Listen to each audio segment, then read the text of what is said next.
Milton কিছু অসহায় বৃদ্ধ অনাথ মানসিক ভারসাম্যহীন ব্যক্তিকে পুঁজি করে বিভিন্ন মানুষের কাছ থেকে অর্থ নিয়েছে। ইয়াবা সেবন করে শিশু ও বৃদ্ধদের অমানবিকভাবে পেটাতো বলে জানালেন ডিএমপির অতিরিক্ত কমিশনার মোহাম্মদ হারুনুর রশিদ। মাদক সেবন করেন, সে ইয়াবা খায়, সে তো নিজেই স্বীকার করেছে।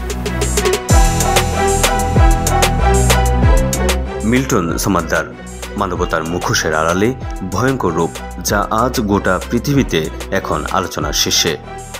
যে কিনা টর্চার সেলে আশ্রিত মানুষকে অমানবিকভাবেই বানর বানিয়ে পেটাতেন, বানর বলেই অভিহিত করতেন, পিটিয়ে তাদেরকে নিস্তেজ করতেন, যার কারণেই আশ্রমের আশেপাশের মানুষরা রাতের বেলা মানুষের আত্মচিৎকার শুনতে পেতেন। মিল্টন নিজেই এসব কথা স্বীকার করেছেন। সে এসব করে পৈশাচিক আনন্দ পেত।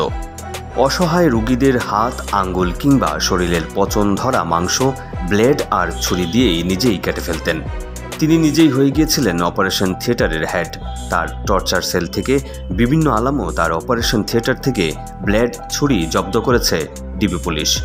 রক্ত ঝরিয়ে অপারেশনের নামে হাত পা কেটে পৈশাচিক আনন্দ উপভোগ করতেন মাদকাসক্ত সাইকোপ্যাথ মিল্টন সমাদ্দার। মিল্টনের বিভিন্ন অ্যাকাউন্টে 1,85,00,000 টাকা থাকার পরও তিনি কাউকে চিকিৎসা করাননি। এরকম ভয়াবহ অমানবিক আচরণ শুধু বাংলাদেশের জন্য নয়, গোটা পৃথিবীর মানুষের জন্য লজ্জাজনক। 900 লাশের কথা বারবার বললেও লাশগুলো কই দেখাতে পারছেন না মিল্টন সমাদ্দার। মারা যাওয়া মুসলিম নারী পুরুষ কারোই জানাজা আর দাফন হয়নি। অমুসলিমদের দাহ বা শেষকৃত্য হয়নি। আশ্রিত মানুষগুলোকে চিকিৎসা না দিয়েই ঠেলে দিতেন মৃত্যুর মুখে। মৃত্যু নিশ্চিত হলে তৈরি করতেন নিজেই ডেথ সার্টিফিকেট।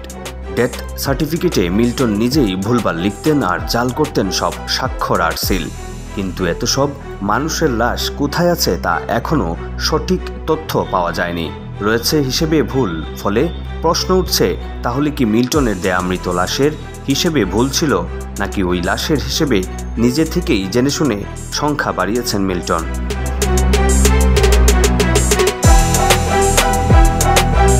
এদিকে মিল্টনের স্ত্রী এখন সব দায় ছাপিয়ে দিচ্ছেন তার স্বামী মিল্টনের উপরে। তিনি বলছেন এই বিষয়ে কিছুই জানেন না।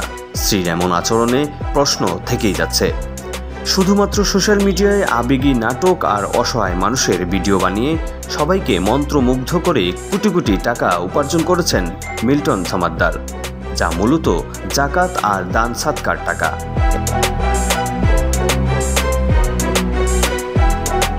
এভাবেই খুব অল্প সময়ে তার ভালো মানুষের মুখোশের আড়ালে গড়ে তুলেছেন অপরাধের এক বিশাল সাম্রাজ্য। NB7 news desk.